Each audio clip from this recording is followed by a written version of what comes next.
WNST, Tassel, Baltimore, and Baltimore Positive. We are positively in Catonsville, my homeland. I ordered something today that I haven't ordered in like 3 years, since before the plague. We are at State Fair. We are doing the Maryland Crab Cake Tour. There's going to be crab involved in all of this, and maybe a crabby reporter and a journalist as well, as a very upbeat sports coach and athlete coach. My pal Jeff Brandis is coming over. Ron Cassie's with us. It is all brought to you by two awesome sponsors we have here, including our friends at State Fair. I've got Maryland Lottery Holiday Cash Drops. They're doing the 50th anniversary run, so they're bringing back the lucky the wishbone from the old signs. I'm going to have those to give away soon. Our friends at Window Nation, 866-90Nation. If you're thinking about getting your windows, now's the time. You buy two, you get two free. 5 years, 0% financing. And Baltimore Magazine. And so when Don's here, he's holding the magazine up, pulling the cards out, giving the subscription cards out and all that. But, like, I must say, full exposure behind the scenes. I follow you guys. This picture that showed up last week, right, of all of these legends in this dignified, beautiful, looked like the Family Feud portrait, like when they came on. I said, I'm going to reach to Cassie and get him out here for a crab cake. And I knew we were coming back to State Fair and doing a breakfast thing. And I thought, this is a perfect Baltimore positive. Football season's over. Lamar, Super Bowl, all that. Let's tell a Baltimore story, dude. What an inspired idea. Where did you come up with that, Ron Cassie? You're a genius. As I've said before, a lot of these ideas kick around for a long time. And the idea of our cover story, which has Barbara Mikulski, Carla Hayden, Kurt Schmoke, Brooks Robinson, Joyce Scott, and John Waters all together.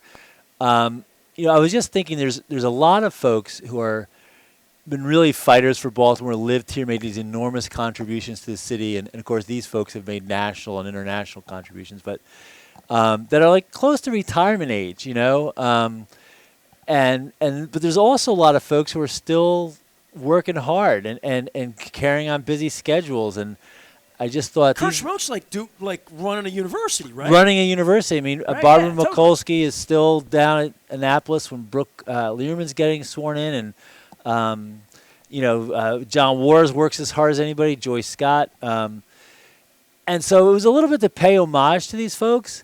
And there's a lot of other folks, too, you could include on this list. I think of like Professor Larry Gibson at the University of Maryland, still teaching law. I mean, he taught Elijah Cummings, right? And Stephanie Rawlings-Blake, Reverend Alvin Hathaway, who's transforming the Thurgood Marshall Elementary School into a multi-purpose space. You can bring them together Baltimore. next year, right? You can still do that. Yeah. Still time. Still time. Bob Embry at the Able Foundation, right? I mean, sure. It goes back to Schaefer. And also just, the idea was to get some folks together who really knew these people in a personal way to write about them and their contributions. So as wonderful it was and such a miracle to actually bring all these people in the studio and see them all interact, which was just surreal to watch John Waters ask for Brooks Robinson's autograph. It was wonderful to have like Jed Dietz, the founder of the American Film Festival, to write about John Waters, or Representative John Sarbanes to write about Barbara Mikulski. Senator Paul Sarbanes was Barbara Mikulski's great mentor. I mean, she just raves about him. To have our mutual friend Jim Henneman, who actually saw Brooks Robinson play when Jim was an usher at Memorial Stadium. I mean, Jim was at the Evening Sun when I got there in '86. Jim was the beat writer, and then Ken Rosenthal came in, and nobody knew who that whippersnapper was going to be or who Ken Rosenthal would turn out to be and his contributions in baseball. But, I mean, Jim Henneman was longtime official scorer, right in the press box. But, I mean, Jim Henneman is the historian. He's the Sinatra of historians here, I would say, right? Baseball historians, right? Absolutely. Jim's just a treasure, himself. And we got Carla Dupree, the city lit director, to write about Carla Hayden. I don't want to leave anybody out. Dr. Peter Bielenson, who wrote about Kurt Schmoke for us. I mean, Dr. Bielenson was a young head of the public health department in Baltimore. How many African-American mayors were there before Kurt Schmoke in other cities? Atlanta, maybe. Is Kurt Schmoke top first three, sort of like Wes Moore, first three African-American first big three, but yeah, mayor? I'm going to forget Atlanta and Detroit, other places had mayors. In the 70s? Yeah. I mean, Clarence Du Burns was, had followed Schaefer immediately when Schaefer went to become governor, right? But then Kurt Schmoke's the first elected mayor. But, all these people were trailblazers in their own right. And when it came to, dealing with the AIDS crisis in Baltimore, 1987, Kurt Schmoke comes in and, Ronald Reagan, the administration had barely even mentioned the word at that point, and needle exchange programs and treating teen pregnancy and drug addiction as a public health issue. Kurt Schmoke was way ahead of a lot of people. So all these folks in their own ways were really trailblazers, and we can talk about that too. Ron Cassie is my guest. We are at State Fair. We're in Catonsville. It's always great in the 21228. I haven't even shown the food, dude. I mean, it's Maryland Crab Cake Tour presented by the Maryland Lottery in conjunction with our friends at Window Nation. I'm not going to wear the bucket hat because my wife said my hair looked nice today if I put it down, but I put it back. This is the Crab Benedict here at State Fair. I want to make sure we get a look at this because I'm going to be eating this while Ron Cassie's telling stories. We got a hell of a sunlight thing going on here too. Look, dude, it looks like we're broadcasting in the in some Led Zeppelin video from Into the Light or something like that. But it's good to be back here, and it's good sort of long-form out of football season to sit and talk about things. I do want to tell you this. Had Tommy Davidson on the show this week, a free plug. He was on a red eye. He was going to come by and hang out. I'm still going to get Ben Jealous on. So I have some other sort of non-sports-related guests. But John Waters is the bucket list of bucket list people that is left on my list, right? Okay. I've sat down with... Well, Jim Palmer won't sit with me, so that's another story altogether, but it's wacky. But God bless you, Jim. You're the greatest ever, really. And if you want to sit down, if anybody can get Jim Palmer on the show with me, you'd be doing something.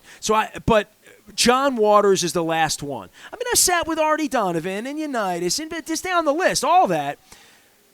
I've never met John Waters. I've been in a room with John Waters once when he was doing his thing at the Lyric for Christmas, a couple 6, 7 year Christmases ago, right? So he's doing this soundstage thing, and I think there was an illness, and he had to push it off, and it's this weekend, and the guys at soundstage, Mike and everybody down there is just always so great to me. They treat me really, really well, so I want to give them some love. Great venue. Yeah, it's a great place and great people, and it was in my neighborhood. It was 6 blocks from where I lived. I walked across the harbor all the time. Bands, Child's Play last year. I saw Shaggy there one night ripping it up. Marcus King Band. I mean, just great place. So John Waters is there next week. So Mike, I'm like, listen, I've been hitting Edie Brown forever about this, right? But I'm trying to get her working on a Foo Fighter so I can do a There Goes My Hero benefit. So I hit him and I said, listen, man, John Waters, other than seeing the Northern Lights, okay, my wife wants to do safari. I mean, there are places I want to go back to. I mean, I wouldn't mind spending a few days at the Seychelles or whatever, right? But bucket list for me, there's two things. There's see the Northern Lights, and you got to be cold to do that, and I don't like the cold. And there's sit down with John Waters on the show without knowing him at all and just talk to him. And I turned him down today.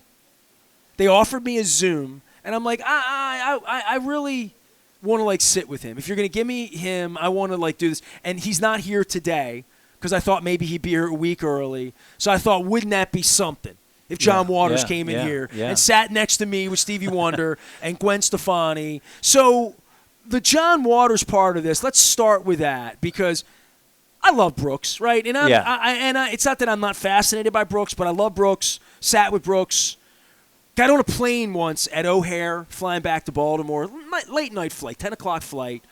It's one of those big, wide bodies that they were going to fly to Hawaii the next day or whatever, so it had 350 seats on it, and there were 28 passengers, and Brooks and I were on it together, and Brooks says to me, Nestor, come on, sit down with me. Let's spend some time together, partner. You know what I mean? So that's Brooks, right? Brooks I'm not fascinated by Brooks. I love Brooks, Yeah. And Brooks and I, 2.5 hours in, and, on a flight back, it was beautiful. He offered me a ride. You know what I mean? That's who Brooks is, right? Yeah. So Barbara Mikulski, I went to her office. I revere her. She was the first ever guest off of in her office with Don and I at the beginning of Baltimore Positive. She refused to wear the headsets because she would mess up her hair. I've just got, if you're a journalist asking Barbara Mikulski political kind of questions and doing that kind of reporting, she's a tough cookie. She is the most intimidating person I think I've ever interviewed. Oh, listen, and she's, less than 5 feet tall. You don't mind if I have a crab Benedict here at State Fair? Not at all. All right. And Senator Mikulski is, she does not brook fools. You know what I mean? Like she is, if you're not prepared and on your toes and listening to what she's saying. She's sharp. Let me tell you, Ron Cassie, she's sharp. She's sharp and tough. Well, we went in on her and her office over at Hopkins, and she had like a circle table, and you can go check it out at Baltimore Positive because, it was one of all the ones we've done. I told Don we're going to Baltimore Positive Classic, which are the conversations we've had about classic issues and classic people. We had Wes Moore sitting at this table for 2 hours, 3.5 Christmases ago, and he swears he had no designs on being the governor. And there's no mention of anything even remotely like that in the conversation. So I've had interesting people. But John Waters, too. I've had Kurt Schmoke on the show. I love Kurt Schmoke. And I don't really know him, but I love him. And every time I see him in a room at Maritime Magic, I go up and I say, I love you, man. And he always offers to come on the show, and should get him out for a coffee one day. But John Waters, let's go to John Waters. Ron Cassie, Baltimore Magazine. So tell everybody what the issue, because Don would be holding up the card now in the magazine. Tell everybody where they can find all of this, and then I want you to talk about John Waters while I have breakfast. Yeah, the easiest way is if you go online, you can find the story. If you just Google Trailblazers and Baltimore Magazine. You going to give Teitelbaum the credit for this, or Max? Who are you going to give credit? It's just your idea. No, this was my idea. Ooh. It was a crazy idea. And I'll give Amanda White, our art director, a ton of credit. And Max, our editor-in-chief, is amazing. She gives the editors, including myself, a lot of freedom to kind of pursue our ideas. I bet I love Max more than you love. And I know you probably love Max, but I love Max. Yeah, Max she gives us favorite people over 40 years in Baltimore. Really. I know she feels the same way, by the way. I know you guys go way back. I just love Max. Yeah. She's been one of the most compelling. She is an iconic Baltimore figure for me as a journalist, as a film critic, for her cellist skills, for and she's spicy. You know what I mean? Like when she and I get together, it doesn't go well usually. And she's a big sports fan. Well, it's movie time now. She's all locked in with her Oscars. The Oscars, yes. But Amanda White, our art director, and I had the idea, and but bringing all these people together, and I'll just say again, if you Google Baltimore Magazine and Trailblazers or Kurt Schmoke and John Waters, that it'll come up. The issue's not on the newsstand right now anymore, but you can also order it through, if you want that cover, order it through the website. But it's on our cover we have Barbara Mikulski, Carla Hayden, Kurt Schmoke, Brooks Robinson, Joyce Scott, John Waters. We brought them all into the studio. I love how you had to make a list because there's so many you have to write it down. Well, I don't want to forget the people who wrote about them, as I mentioned, which was really the whole other kind of beautiful part. Just the idea that, it's kind of a crazy idea to get these people all in the studio at once, right? I mean, in fact, everybody asked Teitelbaum and Max and myself, did you That's not really realistic that you're really going to. Yeah, you're really right. Everybody's assuming. It's very ambitious. Very ambitious. And everybody's assuming that you're going to have to add some people and Photoshop some people in, right, for these kind of covers. But everybody, this is the thing about Baltimore. I love the picture that it looks a little bit like the cover of Clue or like Family Feud, right? It has that family portrait feeling. I love it. Yeah, it does. I mean, partly they're not just all trailblazers, but their personalities are all unique and different, and of course the careers they pursued are wildly diverse. But they all, if you take them as a whole, I think really kind of represent Baltimore. Oh, yeah. Yeah. If you take each aspect of each person. But I saw the picture and I just kept saying, all right, man, this is going to be a story. How'd you get them all together?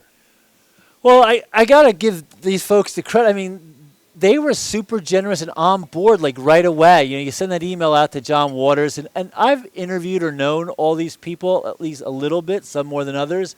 So I sent an email to everybody, and you don't know the response you're going to get, but immediately everybody wanted to work it out, a time and a date, and really, honestly, it came together. First, it was a little iffy, and then all of a sudden it was like this. It speaks to who they are. Listen, when John Waters, who's as busy as can be, says, well, this date won't work, but this will.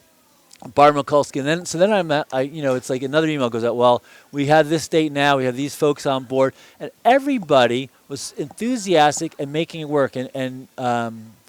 So it came together as a wild hair kind of idea, as a crazy idea. That usually I get these when I'm like jogging around Patterson Park in the morning, right? I have an idea for covers. Not Montebello, no. Well, I live by Patterson Park, so that's normally where. Was it by the pond where the ducks are, or no? I love the pond where the ducks are. I know you do. That's why I brought it up. When they leave, I miss them like Tony Soprano. If people know that. You get weepy? I get weepy when they leave, when they migrate. But yeah, so it was a crazy scheme, kind of. And Chris Myers is a great photographer. Had the studio over in Woodbury in the Mill, and it was what was fun too is Carla Hayden brought her mother to the shoot, and John Waters doesn't have a big entourage. He shows up, drives himself. He's right on board. And he's as relaxed and unpretentious. Well, there's no pressure. There's no pressure on this, right? It's just you're just getting together, right? What did you ask them to do? You're laughing. Well, the photo shoot. There was a lot of pressure on me for the photo shoot, but there is on the photographer and the videographer. If you go to our website, there's a great behind. It'll look better than this video does online, where the sun is coming right through the solarium here. Yeah. And just banging right on the camera, and it's hilarious. But keep going. If you check out the story online, Baltimore Trailblazers. Amanda's husband, Kurt, did a great behind-the-scenes video where you can see everybody kind of interacting, arriving together.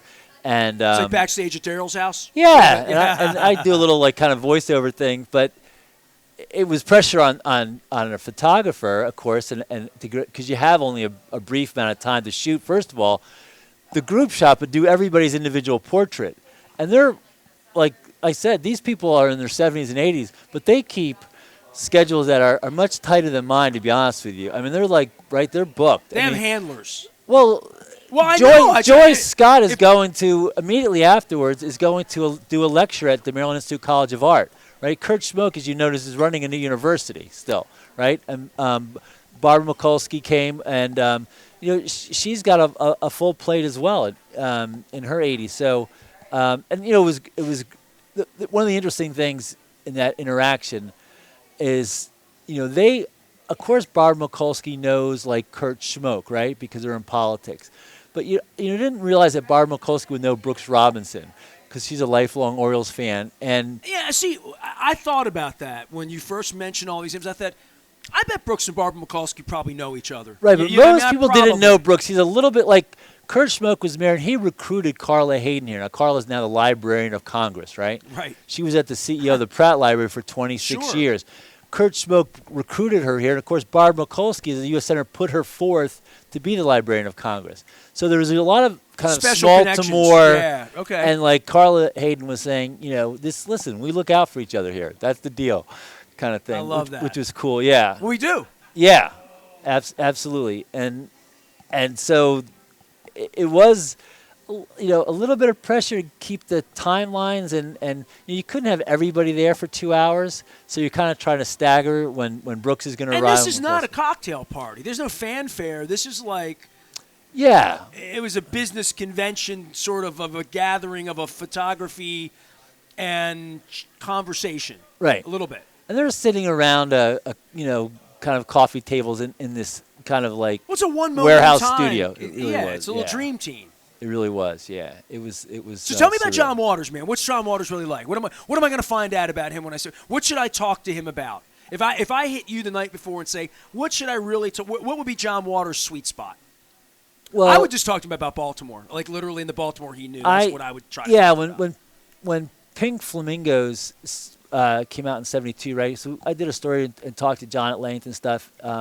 About the 50th anniversary of Pink Flamingos, right? Is kind of like the breakthrough midnight movie. I mean, it made him the Pope of trash. Midnight movies were not really a thing. It became a thing through, Pink Flamingos was like was really one of the first big midnight movies that helped them become a thing by the time Rocky Horror comes a few years later. It was a little before my time. It was just a little before my time. But Rocky Horror was not before my time. Rocky Horror with the rice at midnight and everybody running around. We did that in high school. I did it one time, and I didn't get it. You know what I mean? Like, you know what I mean? At that point, I had discovered girls. I just had other things to do after midnight on a Saturday night. I was in high school, and me and my buddies, and these are guys I played football with. We would go to midnight movies. Right. You know, we'd drink some beer first, maybe get high first. Right, yeah. And, like, you know, that was our thing. The midnight I didn't movies get was high. totally. That was the problem. I mean, maybe. But we threw the popcorn and the rice, and, you know, it was a blast. But so talking to John Waters about that you know, he's in this transition kind of from like hippiedom to punks, right? And he and his friends are, and that time in Baltimore when they all come together, you know, is really unique. And you know, talked about that, but I mean, he's a tremendous writer. I mean, he's one of the best writers in Baltimore, John Waters. He's a great stand-up performer, absolutely, as you know. And he's a great filmmaker, and he's a great artist and art collector curator. So he's donated recently large portions of his works to the of his collection. To the BMA, and which is awesome. Yeah, and that's what you would want a local art. I mean, that's what makes local art thrive, right? Keeping it here. Yeah, and I think John Waters. The next 20 years, people are going to want to go down there and see this work, right? Yeah, and it really speaks to John's love of Baltimore. And he, as anybody knows, could live anywhere in the world, and he has homes in San Francisco, New York, and I think Providence. But there's something that's, gritty about Baltimore. It's still a haven. It's still a lot of artists come out of Baltimore still, and it's one of those places where people still struggle and fight, kind of. In the city, things can be difficult, but it's also, it's kind of that fire that makes artists and creative people, right? Like if it's, great artists are not coming out of the Napa Valley, right? Like maybe great winemakers, but great wine, but so he's chosen, to stay here his whole life. My wife Cisco's from Baltimore. She didn't really even know that. Yeah. I'm just thinking about, things that come from here, people that come from here, yeah. Michael Phelps's, and, what that we have this, I guess, pipeline to another generation of great things and great people as well, right? Yeah. Literally, right? I mean, Wes Moore's on to something good right now down in Annapolis, right? So there's a Baltimore. We're not dead and buried. That's all I would say. No, we have great, we have great street artists. We have great painters like Jarrell Gibbs and Derek Adams. Is a great painter from Baltimore. Amy Sherrill, kind of like, really got her start here. I mean, we have great, visual artists, great writers coming out here. Ta-Nehisi Coates, D. Watkins, right? So great photographers like Devin Allen, right? So you have, and I think John Waters is still attracted to that part of Baltimore that's gritty, that's diverse, that's creative, that's there's still people struggling to make it. It still attracts artists because it's really cheap. Well, you have to spend time compared to other. You have to spend time here. See, I love when Ron Cassie from Baltimore Magazine here. At some point, I'm going to take a quick break. We'll come back. We're going to talk about a whole bunch of other things, but and maybe I should break with this and let you come back and talk more about it. But Ron's at Baltimore Magazine. Game Changers, correct? Game Changers. Go find a magazine. Trailblazers. Trailblazers. I'm sorry. Trailblazers. I got the wrong words. I'm sorry. I don't have it in front. That's why you write things down. It doesn't say Trailblazers down here. Where's my producer, my production? We're at State Fair in Catonsville. No, it's one thing for me to be from Dundalk and love Baltimore, and you talk about Patterson Park, and we can talk about love of Baltimore. You're not from here. And I think that makes it even more interesting that Marty Bass across the street, too. I hope he comes by and has coffee, but guys that come here, Roderick's and I talked about this at length, Anna Fadley's. People that come from other places, and even the most completely ardent supporter of Baltimore who is completely provincial, you ain't from around here kind of guy, that when people like you, when John Eisenberg, I'm just thinking of people I know who've made a life here, a long life here, Rasig, from other places. I often think to myself, what is it about this place that you guys like? You know what I mean? So much. And you talk about it very eloquently, but I don't think, and every person I've talked about are a little bit of a journalist to settle here, artists, people that want to capture what they're seeing around them. I just want you to think about that. What keeps you here, all right? Okay. You do love Baltimore, though. Yeah, absolutely. I mean, I wrote a book called "If You Love Baltimore, It Will Love You Back." I know. That's why when you started going down that aisle of artists and Ron's here. He's got Trailblazers. I'm not going to forget that now that you've told me. We're at State Fair. I am having the delicious crab Benedict for breakfast here. I love being here. We've been over at El Guapo a whole bunch, eating nachos. We did that with Jane Miller joined us over there, Rob Roblin. I was over at the Beaumont with dear friends of mine, Howard Scher, Bill Yerman, other guests. Lou Weinkamp joined me that day.